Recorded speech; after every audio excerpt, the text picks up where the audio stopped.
JB Moro, go and get your bag.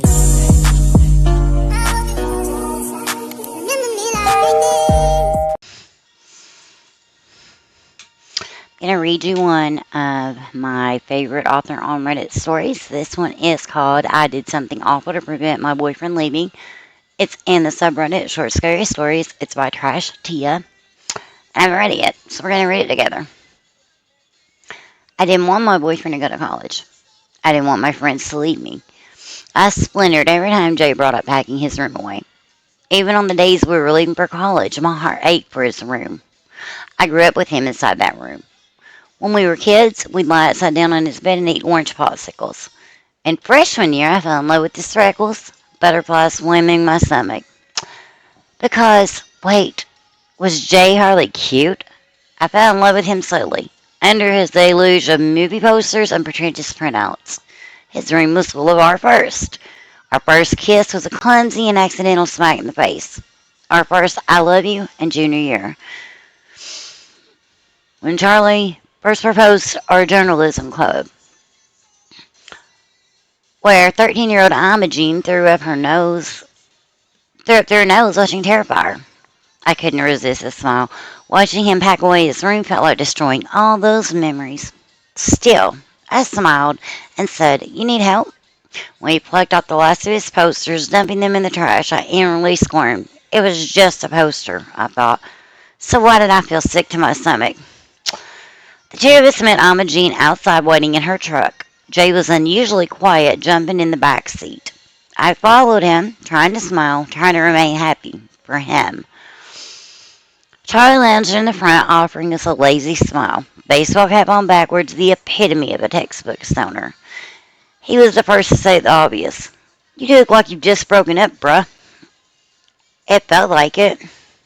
I'd just officially broken up with his room, with his movie posters, with my memories of him. I reached for his hand at one point when he was drunkenly singing to the radio. I'd entangle our fingers, thankful for the sensation of them. Jay surprised me by pulling his hand away.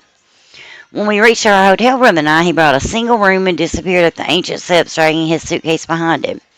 I followed him. I couldn't help but run up the stairs. But the stairs didn't stop winding around and around. I was breathless. Looking back, they never seemed to end. I kept running, and my mind was spiraling. Every time I looked back, it felt like I barely made any progress. I could still see Charlie in the downstairs hall, playing with a vending machine. The further I got, Charlie's silhouette stopped moving. "Jay?" I yelled, panic streaked in my voice. Panic streaked in my tone, I apologize.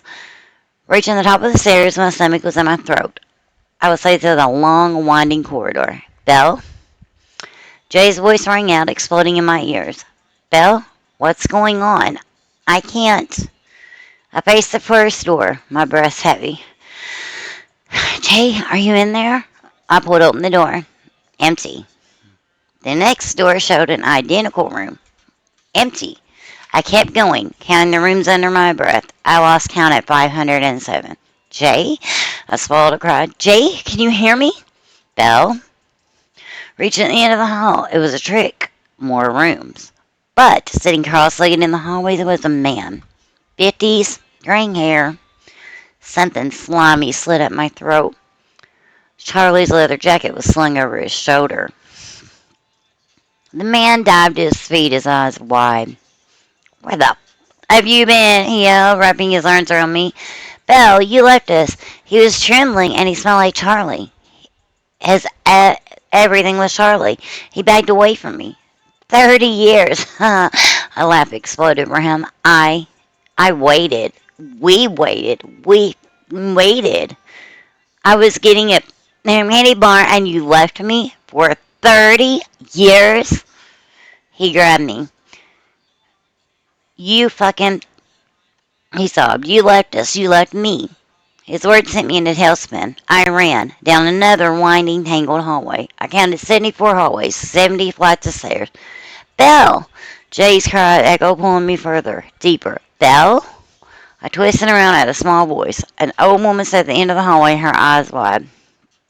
Her skin was crumbling, coming apart, skeletal nails pointing at me. The remnants of her dress clung to her ancient bones. Her hair was still wrapped in a ponytail. I stepped back, my bones stiffening up. Imogene.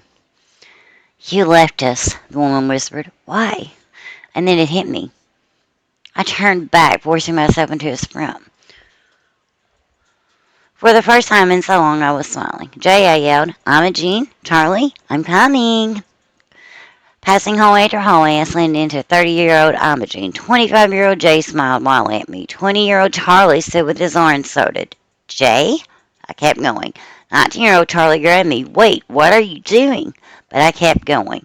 18-year-old Jay stood right in front of me. Belle, he whispered, it's okay. You can stop now. I kept going.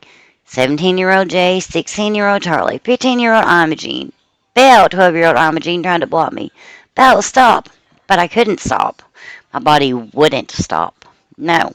10-year-old Jay sat with wide eyes. 8-year-old Charlie tried to hug me. No.